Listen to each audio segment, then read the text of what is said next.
on this day, I think through my personal experience, I'm reminded that Australians are probably some of the most empathetic and sympathetic people in this world.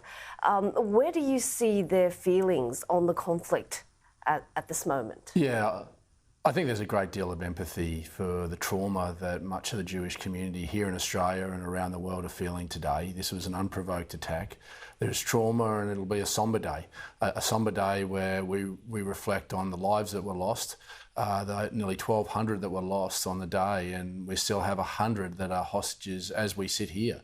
And that's important for us to reflect and understand. Israel did not ask for this.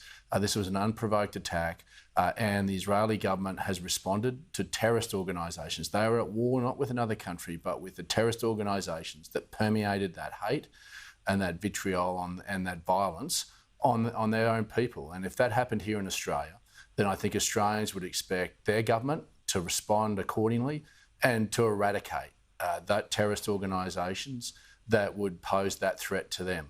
So obviously it's a day of very mixed feelings, but it's one that I don't think we should forget about what's been perpetrated on the people of Israel.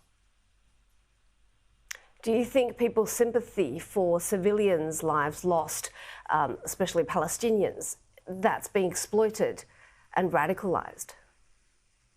Yeah, well, I think we all want peace, but we've got to understand the complexity of the region, the complexity of the situation, where you have a terrorist organisation that's prepared to hide behind its citizens so that its weaponry can be used on the people of Israel. What can the people of Israel expect to do? They have to go and eradicate that. And if you have a coward terrorist organisation that is hiding behind civilian citizens, there is going to be, unfortunately and sadly, the loss of innocent life. But this comes back to first principle. This was an unprovoked attack.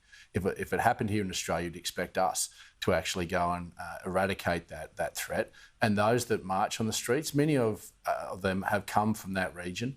They came here because Australia is a safe place. But by them continuing to protest and to in some cases show offensive symbols and make offensive chants, you would think that they came here for safety and a peaceful life, but they now bring and permeate the hate that is in the Middle East today. Australia is a tolerant society. We get that there is a right to protest, but I think we've got to a juncture where what's happening over there, the international community wants peace, there's working towards that, but until those hostages are released, until those terrorist organisations lay down their arms, then the people of Israel are still under threat and they have a right to defend themselves.